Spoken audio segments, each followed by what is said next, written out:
What's good, everyone? OJ here. Welcome back to another video. Today we've got some awesome information for you guys, so let's go ahead and get right into it. And we're starting off with this amazing Nintendo Switch update version 9.2.0 that adds stability. Yeah, there's not much to this update, guys. It is a small one, but nevertheless it is an update. So Nintendo has just released this, so if you want to make sure that you have the most stable version of the stablest of Nintendo Switches for your stability, make sure you go out there and update your system so you can be as stable as possible. And yes, I'm joking around with how many times I just said stable here. So here's what Nintendo had to say the update does. Quote, general system stability, keyword stability, improvements to enhance the user's experience. No other elements were included. Now, before the recent update, version 9.1.0 launched in December, so not too long ago, but kind of a long time for just more stability. Obviously, we know what Nintendo's doing here. Nintendo is just trying to stop the Switch hackers. That's really what all this is about, is stopping the Switch hackers. But yeah, basically just stability updates. Usually when we see something bigger, it's like a bigger number. So they go from, instead of like a 9.1 or 9.2, they go from like 9 to like 10. But to be honest, in the past, Nintendo has went from bigger number jumps and there's been barely anything added. So Nintendo's idea of a big update is like adding a couple icons and like changing like the color gamut or something like that. Like adding a zoom mode on the dashboard or something. So yeah, don't expect anything big for like 10. That sounds like a big number, right? That sounds like they're going to be doing something crazy. Dude, it's been 3 years. So a lot of people are sitting there and saying, where's this? Where's themes? Where's folders? I don't know if it's coming anytime soon. I don't know if it's going to be coming anytime soon because it's been how many years now and it's not there. So it seems like we're just going to be stuck with kind of how the Switch is, which is a little fast, reliable dashboard and system with some cool icons here and there and two different themes, black and white. So basic, but at the same time, at least it's fast. At least it's fast and it can get you playing games very quickly, which is the most important thing at the end. But to be honest, I would like to see some themes, like a Smash Brothers theme would be dope and all that. I had that for my 3DS, but hey, it is what it is. It's not being added in yet, and Nintendo knows that we want it, so it is what they're going to do, which is basically nothing on that end, and just make sure hackers don't run the dashboards and everything like that. Although there's some hackers out there that have already put in like themes and all sorts of crazy stuff. So it's definitely possible on the operating system and everything. Nintendo's just not doing it for one reason or another. But either way, Switch Update 9.2.0 is live for all of you beautiful people, Switch fans out there, to go download. So make sure you go check it out, download that update, just to make sure that everything is running good and everything is looking good on your Nintendo Switch. So what do you guys think about this Switch version 9.2.0 update, or the lack of with this update? Let me know your thoughts in the comment section below. All right, and moving on to something that I think is extremely cool, which I thought at first I wasn't gonna like too much, but I think I'm actually might go cop a pair of these when they come over to the West. So the Levi's Cross Super Mario clothing line has been revealed. This is putting up a fight for the top crossover in all of history with Super Smash Brothers. No, I'm just joking with that. No, but honestly, these clothes actually look pretty cool. I like this shirt this dude is wearing, the pants. Is there like a fanny pack? It seems like a fanny pack right there. So Levi's did tease a collaboration with Super Mario on Twitter recently, and now new details have been revealed in addition to some shots of the clothes, which you guys are seeing. So here is the full lineup of products. So you have the 93-501 selvage jeans, which are going to be $148, by the way. You have the 93-501 shorts, which are $74, and these are being translated over from yen, so keep that in mind. You have some overalls, coveralls. Mario would like that, right? For $148. You got a trucker jacket for $130. You got a crew neck t-shirts for $37.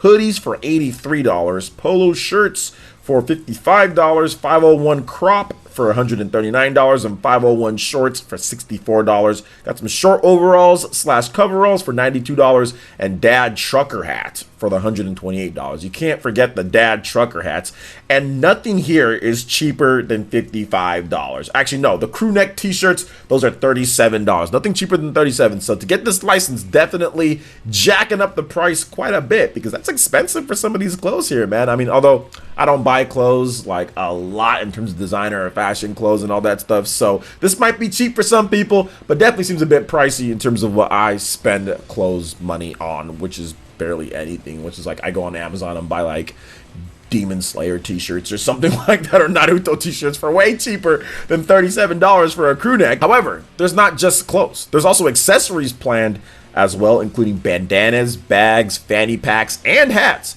Pricing will start out at around $23 to $41 depending on what item you're picking up, and that's pretty cool. I like these fanny packs.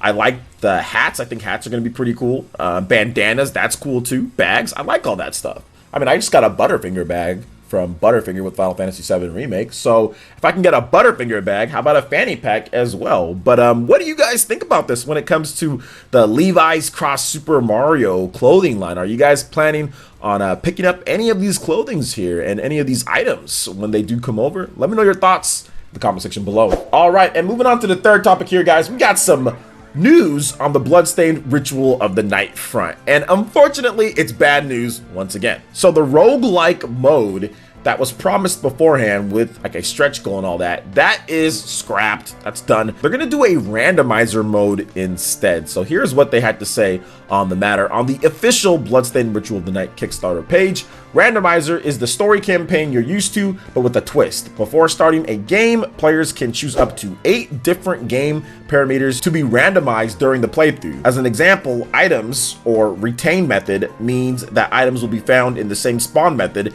chest, mob drop, etc., as normal. Items found in chests will still be found in chests, but they will be mixed around total random. That means anything can drop anywhere. The mode will ensure safeguards to ensure that items needed to complete the game will be obtainable, so you can't soft lock your progress. Once you make your selections, you can generate a seed that you can use for reference or to share with someone else. In addition, a timer will track your progress through the game and display your completion time at the end of a run. We hope that everyone will enjoy the new mode and work to get the shortest clear time as possible. Now, they also talked about updates for the Switch version of the game that was pretty ghetto at launch, with frame rate issues and pacing issues and all sorts of stuff issues, just issues on top of issues, despite it being one of the highly requested and anticipated and better selling versions of the game at launch. They still had issues with that, and they said that they're continuing to roll out updates for it. But man, that is just one of the most disappointing things to me, was Bloodstained Ritual of the Night. I was really looking forward to the Switch version of the game, and it's just disappointing in the state that it launched in, and it's not 60 frames, or at least they didn't try to target that. It's 30 and just all sorts of stuff with that. I just felt that it should have been a lot better than what it was. But the reason why it was scrapped in terms of the roguelike mode is because, quote, this is from them, the code that was created early in the game's development is not currently compatible with this type of gameplay. So there you go. Code created before, 5 years ago or 3 years ago or whatever, is not compatible with what they're doing here. So therefore, it's ruining everything. So there you go. That's the reason why there's no roguelike mode, and they're doing a randomizer instead. So once again, man, a little upset with Bloodstained Ritual of the Night. I think that this campaign, in terms of the game is good. It is a really good game. I have it on PC. I have it on Xbox One. It is a good game, but man, I'm upset with how it turned out when it comes to things. Like, I'm just kind of upset with how it turned out with the Switch version of the game, because I wanted a portable Castlevania to play, and I wanted a new portable Castlevania, something that's like Symphony of the Night, to play on my Switch, and it's just not that great, especially in portable mode. So very unfortunate, but hopefully they continue adding to it and making it a better game and continue to get all the content out there for those who are looking forward to the game and did enjoy it. So what are you guys' thoughts on Bloodstained Ritual of the Night? Let me know what you guys think about this new randomizer mode. What do you guys think about the rogue mode being taken out? I honestly don't like rogue modes anyway, but hey, it is what it is. So let me know what you guys think about all this. Comment section below. All right, and moving on to the last topic here, we've got some Luigi's Mansion 3.